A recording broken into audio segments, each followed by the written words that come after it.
watching Kashif Times. आज Rosario high school में 5th annual day celebration किया गया है और आपका बहुत ही अच्छा स्पीच हमको सुनने को मिला। कोशिश करने वालों की हार नहीं होती है, उसके ऊपर हमारे दर्शकों को क्या कहना चाहिए? सर धन्यवाद। सबसे पहले मैं रोजारियो स्कूल जो ट्रस्टी है, प्रबंधक और यहाँ की प्रधानाचार्य, उनका मैं धन्यवाद देना चाहता हूँ, क्योंकि आज उन्होंने इस वार्षिक पारितोषिक वितरण समारोह में मुझे आमंत्रित किया। यहाँ पे आने के बाद मुझे जो खुशी हुई है, मैं उस खुशी को बयान नहीं कर सकता हूँ, क्योंकि बच्चों का परफॉर्मेंस देखकर मैं मंत्रमुग्ध हो गया। इस स्कूल को 10 साल ही हो गए हैं, ये पता चला, और उनका ये 5th खाली एनुअल डे है, लेकिन काबिले तारीफ़ है, क्योंकि बच्चों के परफॉर्मेंस में उन्होंने जो कुछ दिखाया, हमारे जीवन के जितने अंग है सारे अंगों को उन्होंने स्पर्श कर दिया और भावुक भी कर दिया। एक नुक्कड़ नाटिका उन्होंने जो सादर कर दी कि आजकल के पेरेंट्स अपने बच्चों के प्रति जो अपनी इच्छाएं थोप देते हैं, उसको विरोध किया है इस नाटिका से, और बता दिया पेरेंट्स को, अभिभावकों को, कि अपने बच्चों के प्रति आप हमेशा स्नेहपूर्ण व्यवहार रखें और बच्चे क्या करना चाहते हैं उनकी मन की बात जाने और उसी प्रकार उनको बढ़ावा दे। ये बहुत ही अच्छा लगा। और परफॉर्मेंस के अंदर भी उन्होंने हमारी इस भारतीय संस्कृति को जिस प्रकार से उन्होंने प्रदर्शित किया, वो देखकर बहुत ही मुझे अच्छा लगा। और इसके पीछे हम 1-2 घंटे का खाली प्रोग्राम देखते हैं, लेकिन इसके पीछे शिक्षकों की कड़ी मेहनत होती है, और शिक्षकों के पीछे ऐसे उनको बोलते हैं कि सुवर्ण या सोने के जैसे, मतलब अच्छा कमांडिंग प्रिंसिपल मिली है, और इसलिए इतना परफॉर्मेंस वो अच्छा कर पा रहे हैं।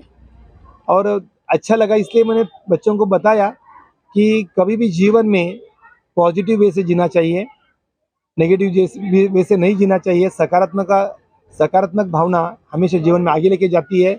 इसलिए कोशिश करने वालों की, आपने जो मुझे पूछा सवाल, उस पर आ रहा हूँ मैं, कि कोशिश करने वालों की हार नहीं होती।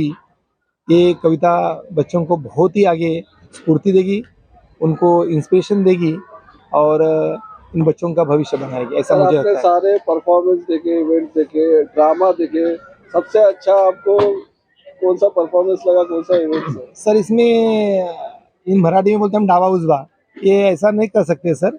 परफॉर्मेंस हर बच्चा अपने हिसाब से देता है। जूनियर केजी के बच्चों ने, छोटे बच्चे लोग थे, और उसमें दीक्षा नाम की लड़की थी एक, तो उन्होंने जो नृत्य किया वो बहुत ही, मतलब बोलते इस उम्र में उनके पास इतना सेंस है डांस करने का, नृत्य करने का। अगर उनके अभिभावक, उनके पालक उनके ऊपर थोड़ा सा काम करे, तो ये बच्चे कल के लिए, उनका जो थीम है, उनका जो ब्रीद वाक्य है उनके स्कूल का, कि आजकल के जो बच्चे लर्निंग लर्नर्स टुडे और लीडर्स टुमारो, तो ये भविष्य बन सकते हैं पक्का। क्योंकि बहुत सारे बच्चों को मैंने देखा जो एंकरिंग कर रहे हैं। सबसे बड़ी बात क्या लगी मुझे, बता रहा हूँ, कि बच्चे लोग एंकरिंग कर रहे हैं विदाउट स्क्रिप्ट। आज हम इतने बड़े बड़े भाषण देते हैं, नेता लोग भाषण देते हैं, उनके पास लिखा हुआ भाषण होता है। अगर हमारे 10, 12, 15 साल के बच्चे लोग अगर बिना स्क्रिप्ट अगर इतनी बात हमें बता रहे हैं, तो उनकी स्मरण शक्ति को मेरा सलाम, और उनके पीछे मेहनत करने वाले शिक्षकों को मेरा सलाम, इनके प्रिंसिपल को मेरा सलाम। ऐसा स्कूल मैंने जीवन में देखा। इस समारोह में मतलब शामिल होने का मुझे सौभाग्य प्राप्त हुआ। मैं इस ट्रस्ट को, रोजारियो ट्रस्ट को, मैं मन से, तहे दिल से धन्यवाद देता हूँ। और एक अच्छे साथी मिल गए यहाँ पे आने के बाद, बड़े बड़े मतलब काम करने वाले, शिक्षा के प्रति उनका बहुत लगाव है, उनकी भी स्कूल से। ये सब देखकर माहौल यहाँ का मुझे बहुत आनंदित कर दिया। और आपने प्रोग्राम के बारे में पूछा कि सबसे अच्छा कौन सा नृत्य लगा, जो नाटिका थी वो मुझे बहुत अच्छी भाई। और क्योंकि मैं हमेशा, बच्चों का समारोह होता है, बच्चों का गुण गौरव होता है, बच्चों के अंदर जो गुण है उन गुणों को गौरव करो। मान लो कि कोई बच्चा अगर नृत्य में अच्छा है तो उसका नृत्य दिखा दो, अगर बच्चा कोई अच्छा अभिनय कर रहा है, एक्टिंग कर रहा है, तो उसका अभिनय रखो। ये मैं चाहता हूँ। और इन्होंने मैक्सिमम बच्चों के पास से जो गुण है वही यहाँ पे दिखाया, तो मैं कौन अच्छा कौन बुरा ऐसा नहीं बताऊंगा, सभी अच्छे थे और सभी मुझे बहुत ही खूबसूरत लगे और मेरे दिल को छुए ऐसे परफॉर्मेंस थे। बहुत बहुत धन्यवाद सर। हमारे साथ होली मदर के प्रिंसिपल रफीक सिद्दीकी सर है। सर यहाँ पर एक ड्रामा बहुत ही अच्छा किया गया जिसमें ये सीख दी गई कि डिप्रेशन में नहीं आना चाहिए। तो इसको लेकर आप हमारे व्यूअर्स को क्या कहना चाहेंगे? देखिए, स्कूल जो है वो बच्चों के साथ में काम करता है, लेकिन बच्चों के साथ में काम करना बच्चों का काम नहीं है। बड़े लोग काम करते हैं बच्चों के साथ में, लेकिन बच्चों के साथ में काम करते हुए आपको बच्चों जैसा सोचना भी बहुत ज़रूरी है इसके अंदर। और हमने क्या किया है कि हमारे अपने जो ख्वाब हैं, उसका लोड भी बच्चों के कंधे पे डाल दिया है। हम कई बार पूछते भी नहीं हमारे बच्चों से कि वो क्या बनना चाहते हैं ज़िंदगी में। हमने पहले सेट कर लिया हमारे दिमाग में कि मुझे मेरे बच्चों को ये बनाना है, मैं ये नहीं बन पाया इसलिए मुझे मेरे बच्चों को ये बनाना है, जो कि डबल लोड डाल दिया अपने बच्चों के ऊपर। अभी अगर सोचो आप कि एक रेस के अंदर आपने बंदर को, मछली को, चीते को, पक्षियों को, सबको पेड़ पे चढ़ने के लिए अगर आपने स्पर्धा में खड़ा कर दिया है, तो हर बार बंदर फर्स्ट आएगा, क्योंकि नेचर ने बंदर को झाड़ पर चढ़ने में महारत हासिल किया हुआ है। और इस रेस में मछली हमेशा हार जाएगी क्योंकि उसे पानी में तैरना आता है। तो उस रेस के बाद में अगर हम ये बोलें कि हमने सभी बच्चों को समान मौका दिया था, सबको एक ही टास्क दिया था, सबका डिस्टेंस भी उतना ही था, मछली तो नालायक समझते रहेगी अपने आप को जिंदगी भर। तो आज के ये प्रोग्राम में उन्होंने ये दर्शाने का बहुत अच्छे से कोशिश किया है कि हर बच्चा अलग तरीके से बना है। जैसे दुनिया एक ही है, लेकिन मेरी दुनिया सर की दुनिया से बिल्कुल अलग है। आप पत्रकार हैं, आपकी दुनिया प्रिंसिपल की दुनिया से बिल्कुल अलग है, लेकिन दुनिया एक ही है हमारी। तो वो जो मैसेजिंग गया है ना, वो बहुत स्ट्रांग गया है। और मैं पिछली बार भी आया था, तभी भी मैंने ये देखा और मैं हुसैन सर से भी यही कह रहा था कि हम प्रोफेशनल्स लोग को लाकर अगर गवा दें, हम प्रोफेशनल लोग को लाके अगर संगीत करवा दें, डांस करवा दें, वो ना ट्राई करके हमारे पास जो अवेलेबल रिसोर्स हैं टीचर्स का, बच्चों का, उनसे इतना शानदार काम करा ले और इस बात का डर खौफ ना रखे दिल में कि मेरा बच्चा भूल गया तो, अगर उसको समझ में नहीं आया तो, अटक गया तो बीच में क्या होगा, मेरे पूरे प्रोग्राम का वैल्यू खराब हो जाएगा। ये बहुत बड़ी हिम्मत की बात है और गेल मैडम को और उनकी पूरी टीम को मैं इसके लिए मतलब उनको मुबारकबाद देना चाहता हूँ कि अपने बच्चों पे ये कॉन्फिडेंस दिखाना कि तुम स्टेज पे जाके प्रोफेशनल लोग का काम कर पाओगे, ये बहुत बड़ा मैसेज है मतलब मेरे हिसाब से। सर, वो गेल मैडम ने कहा था एक दिन पहले कि हम लोग इसमें आराम करेंगे, आप लोग भी देखिएगा प्रोग्राम के, बच्चे परफॉर्मेंस करेंगे। मतलब उनके ऊपर कॉन्फिडेंस था कि बच्चे परफॉर्मेंस करें और अच्छा किए। क्या कहना चाहेंगे? हाँ बिल्कुल, जब तक आप यकीन नहीं करोगे अपने बच्चों के ऊपर, तो कैसे वो साबित कैसा करेंगे अपने आप को। और फिर आपने देखा होगा स्टेडियम में जो है, खिलाड़ी शोर नहीं मचाता है कभी भी, ऑडियंस शोर मचाती है।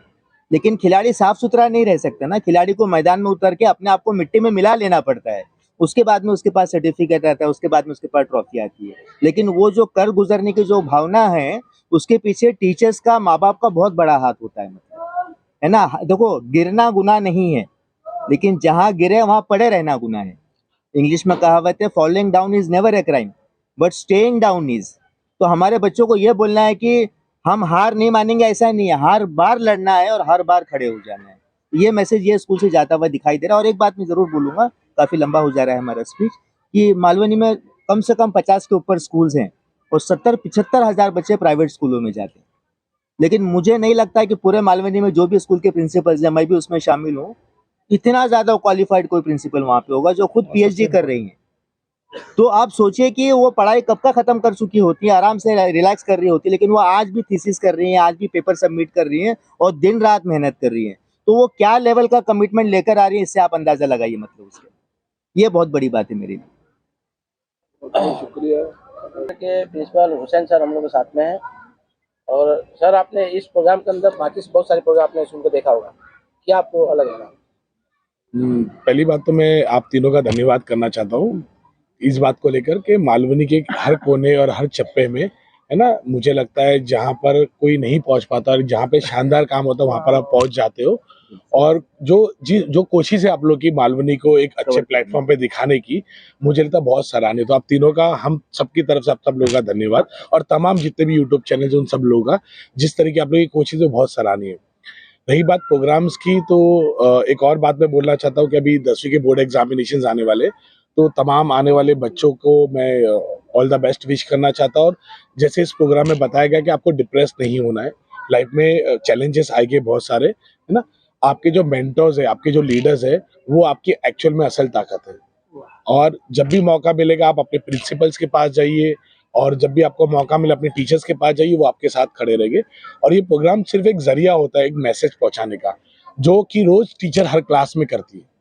जो आपने आज डेमो देखा है, इस तरीके की प्रेरणा, इस तरीके की कोशिश हर टीचर अपने अपने शिष्यों के साथ में, अपने बच्चों के साथ में वो डेली करती है। एक प्रिंसिपल जब स्कूल आती है, उसकी कंसर्न होती है अपने बच्चों का भविष्य लेकर, कि वो कैसे जिंदगी में आगे बढ़ेंगे, किस तरीके की कठिनाइयों को देखेंगे, और जो परेशानी वो देखने वाली है उनका रिहर्सल क्लासरूम में किया जाता है, ताकि आने वाले वक्त में कब भी अगर बुरी हालात आए तो वो बच्चा डगमगाए नहीं, परेशान ना हो, और वो कोशिश करे जिद्दी तौर से उस परेशानी को हरा के वो विजेता बने। और इसी तरीके से मुझे लगता है प्रोग्राम में दिखाया गया था। क्या इस प्रोग्राम को देखने से नहीं लगता कि मालवनी का जो बच्चे भविष्य है उनका भविष्य उज्जवल होगा? क्योंकि जो एक शिकायत हमेशा रहती है मालवनी की, निगेटिव पॉइंट से देखा जाता है, क्या कहना चाहेंगे? देखिए, ये तो फिलहाल बहुत पुरानी बातें हो गई। मुझे लगता है कि मालवनी को बहुत नेगेटिव वे में देखा जाता है। आज जिस बड़ी तादाद में, संख्या में प्रोफेशनल्स लोग यहाँ पे रहते हैं मालवनी में, वो मुंबई के किसी और इलाके में आपको नहीं मिलेंगे। आपको यहाँ पे रिलायंस के मैनेजर्स भी मिलेंगे, आपको जियो के मैनेजर्स भी मिलेंगे, आपको दुनिया भर के तमाम बड़े बड़े कॉल सेंटर्स के, आपको बड़े बड़े सीईओस टाइप के लोग आपको यहाँ मिलेंगे, कनेक्टेड मिलेंगे। तो आज ये बहुत छोटी सी बात हो गई मुझे लगता है मालवनी के बारे में। मालवनी बहुत आगे निकल चुकी है ना। और इस तरीके से मुझे लगता है जो स्कूलों ने जो मेहनत किया है, इसके अंदर जो टीचरों ने अलग अलग घर के अंदर बच्चों को ट्यूशन पढ़ा के जो मेहनत की, वो उसका रंग दिख रहा है। आज जो मालवनी की वाहवाही हो रही है, एक मालवनी का शख्स अगर आप बोलोगे तो वो एक कैबिनेट मिनिस्टर बन पाता है, तो ये मालवनी की देन है ना, ये मलाड की देन है। तो इस तरीके से मुझे लगता है कई और ऐसे हीरे हैं जो मालवनी के अंदर हर किनारे पे चमक रहे, बस उनमें आप जैसे लोग वहां पे जाके धूल हटाने की जरूरत है, या वहां पे पहुंचने की जरूरत है, और मालवनी चमक रही है। बहुत सुंदर। ओके। मैडम, आज के आपके जो एनुअल डे का थीम था सक्सेस, तो आज कितना सक्सेस रहा प्रोग्राम, हमारे व्यूअर्स को बताइए। आप सभी लोगों ने तो प्रोग्राम देखा ही है, शायद से आपके यूट्यूब चैनल पे भी आया हुआ है, तो आप सभी लोग प्रोग्राम देख के ही पता चलेगा कि हमारा प्रोग्राम कितना सक्सेस है। लेकिन अगर आप पूछ रहे हो तो yes, my program was definitely a success. हर एक बच्चे ने परफॉर्म किया है, छोटे से लेके बड़े तक। कंपेयरिंग बोलो, डांस बोलो, सिंगिंग बोलो, एक्टिंग बोलो, जो भी है, सभी लोगों ने अच्छी तरह से परफॉर्म किया हुआ है। सबसे तैयारियां कर रहे थे बच्चों की, बहुत ही अच्छा परफॉर्मेंस देखने को मिला, ड्रामा देखने को मिला, बहुत अच्छा एनुअल डे था। एनुअल डे के लिए हम लोग 10 दिन लेते हैं प्रैक्टिस करने के लिए। बस वही 10 दिन में हम लोग जो भी करते हैं वो सब 10 दिन में ही करते हैं। आप पीएचडी भी करिए, किस विषय पे करिए, किस सब्जेक्ट में करिए, हमारे व्यूअर्स को बता सकते हैं? मैं जो मेरा पीएचडी का टॉपिक मेटाकॉग्निटिव अवेयरनेस के ऊपर है। तो बेसिकली जो बच्चे हैं, हम लोग बोलते हैं thinking of thinking. For example, अगर आप कोई सोच रहे हो तो वो सोच क्यों सोच रहे हो, तो ऐसा मेरा टॉपिक है। तो एक बार जब वो खत्म हो जाएगा तब मैं आप सभी लोग के सामने उसको प्रस्तुत कर दूंगी। आपकी स्कूल में मार्शल आर्ट भी शुरू हुआ है, उसके बारे में बताइए। जेनिथ फाउंडेशन के थ्रू, उसमें रफीक सर है, हुसैन सर है। जेनिथ मॉम्स ग्रुप जो है उसके अंदर हम सभी लोग एक मेंबर्स है। रफीक सर ने शुरुआत किया था उसको। उसके थ्रू बेट्स फाउंडेशन है जो आए हुए हैं, उन्होंने हमारे 3 स्कूल्स को सिलेक्ट किया हुआ है, और वो हमारे 3 स्कूल के बच्चे लोग को मार्शल आर्ट सिखा रहे हैं।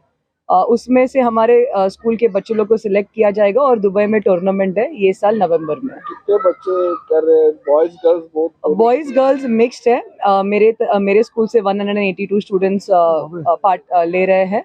रफीक सर और हुसैन सर के स्कूल में अलग नंबर्स है। मैडम, एक सवाल ये है कि आप डिप्रेशन की जो एक नाटक किया गया था, एक प्रदर्शन हुआ है यहाँ पे, अभी कुछ ही दिन में एग्जाम होने वाले हैं, तो शायद आपने सही समय पे सही जगह पर क्लिक किया है ताकि बच्चों को इसका फायदा मिलेगा। ये टॉपिक मैंने क्यों लिया था, क्योंकि क्या होता है कि हमारा जो क्राउड है, सभी पेरेंट लोग एजुकेटेड नहीं है, लेकिन सभी पेरेंट लोग क्या करते हैं, अपने बच्चे लोग के ऊपर जोर डालते हैं पढ़ाई के लिए, परसेंट के लिए। लेकिन जो हम लोग ने नोटिस किया हुआ है कि सभी बच्चे पढ़ाई में आगे नहीं है, बाकी चीज़ों में भी आगे। अभी हम लोग मार्शल आर्ट्स देख रहे हैं, स्कूल में क्रिकेट है, और फिर जो कंप्यूटर्स है, सिंगिंग है, डांसिंग है, ये सब में भी बच्चे बहुत आगे हैं, और आप लोग ने परफॉर्मेंस में देखा हुआ रहेगा। तो पेरेंट्स क्या करते हैं, सिर्फ पढ़ाई पढ़ाई पढ़ाई पढ़ाई। तो वो कारण की वजह से मैंने ये एक एक्ट रखा हुआ था। मैडम, लड़कियों के लिए क्या विशेषता है? लड़कियों के लिए मैं ये कहना चाहूँगी, मतलब कि ज़िंदगी में रुकना नहीं है, आगे बढ़ना है। और मैं उन्हें यही सिखाती हूँ, सिर्फ मेरे बच्चे लोग के लिए नहीं, लेकिन मैं टीचर्स लोग को भी यही कहती हूँ। क्या होता है कि शादी के बाद टीचर्स लोग काम करते हैं, लेकिन बच्चा आने के बाद टीचर्स लोग रुक जाते हैं, कोई कोई हमारे जो फीमेल स्टाफ है। तो मैं उनको यही प्रोत्साहित देती हूँ कि ये रुकना नहीं है, आगे बढ़ते रहना है। जिंदगी में पढ़ाई भी करना है। पढ़ाई बोलते हैं कि the more you learn the more you know, तो रुकना बिल्कुल भी नहीं है। तो ये प्रोत्साहित मैं सारी लड़की लोग के लिए देती हूँ। ये है कि आपने नजारिया स्कूल के ऊपर जो आपने विश्वास किया है, क्या आपको दिख रहा है प्रोग्राम देखने का? मेरा नाम अर्चना अभिजीत सुतार है और मेरा दोनों बच्चे इधर ये स्कूल में पढ़ते हैं। जब भी मैंने डाला तो मुझे ऐसा लगा नहीं था कि इतना मेरा बच्चा अच्छा पढ़ेगा, लेकिन धीरे धीरे समझ में आया कि टीचर लोग, प्रिंसिपल, ऑल टीचर अच्छा सिखा रहे और अच्छा प्रोग्रेस है मेरे बच्चों में, दोनों में। केवल एजुकेशन के बारे में प्रोग्रेस है कि और भी जो प्रक्रिया होती है उसके बारे में प्रोग्रेस है? जैसे कि मैं अभी बता सकती हूँ कि क्रिकेट में और कंप्यूटर में भी उसको थोड़ा ये दिखा रहा है। लेकिन मार्शल आर्ट भी शुरू किया है अपनी क्लास में, तो कितने बच्चे आप लोगों को, किसके बच्चे जो है? हमारे सब बच्चे सब मार्शल आर्ट में। तो उसमें कितनी लड़कियां हैं? आगे आप जैसे 2 बच्चे हैं ना, लड़कियां हैं, आप बच्चे हैं? मेरी छोटी लड़की है और बड़ा लड़का है। छोटी लड़की कितने साल की है? अभी वो 7 साल की है। और तो आप समझ सकते हैं 7 साल की बच्ची जूडो कराटे सीख रही है, आगे कितना आगे जाएगी? सेकेंडरी के बच्चे जूडो सीखते हैं। हाँ, सेकेंडरी के बच्चे। लेकिन आपको एक उम्मीद है कि स्कूल में जूडो कराटे सीखने को मिलेगा, बच्चा इसमें पढ़ेगा तो, और स्कूल को भविष्य को देखते बच्चों का भविष्य भी उज्जवल है। आप किस तरह से देख रहे हैं? ऐसे तो बोलने के लिए बहुत कुछ है, लेकिन अभी प्रिंसिपल इतना ध्यान देती है उनके ऊपर, इतना कष्ट करवा के लेती है, थोड़ा सा रुका के लेती है, वापस उसके ऊपर टेस्ट होता रहता है। इसके आगे मतलब उनका भविष्य जो है वो उज्जवल ही रहेगा। कहा जाता है कि जब तक मटके को ठोका नहीं जाता है, जब तक वो पकता नहीं है, तब तक हवल नहीं होता है, लेकिन ठोकना तो पड़ता है। बच्चे छोटे नाजुक है, मिट्टी के बर्तन के समान है, लेकिन जब ठोका नहीं जाएगा, उनको हवल नहीं बनाया जाएगा, तब तो अच्छे नागरिक नहीं बन पाएंगे। आप इसी को मानती है? हमें हमेशा मानते हैं, हम लोग सब मानते हैं कि बच्चे अगर पढ़ेंगे नहीं, लिखेंगे नहीं, डांट नहीं सुनेंगे, प्रिंसिपल उनको डांटेंगे, टीचर बोलेंगे नहीं, तो बच्चे आगे बढ़ेंगे कैसे? आप लोग सब पेरेंट्स हैं ज्यादातर लोग तो, और पीटीआई मेंबर भी है, तो आपके जो बच्चे पढ़ रहे हैं यहाँ पर एक ड्रामा दिखाया गया जिसमें बच्चों को कोई बहुत से लोग 99%, 98%, आप भी पेरेंट्स हैं, तो आप इस तरीके से बच्चों पे लोड डालते हैं? क्योंकि बच्चों पे लोड डालना, और मैंने अक्सर देखा है कि वो जो 99% बच्चे नंबर लेके आते और जो 60% नंबर लेके आते, एक न एक दिन वो लोग साथ में बैठे होते, तो आपकी इसके बारे में आपका क्या राय है? हमें कोई उससे फर्क नहीं पड़ता। हमारा बच्चा है, नहीं पढ़ रहा है, कल पढ़ेगा, फिर मौका देंगे, फिर पढ़ेगा, गिरेगा, उठेगा, फिर चलेगा। हमें उससे नहीं है, लेकिन बच्चा पढ़ रहा है ये जरूरी है।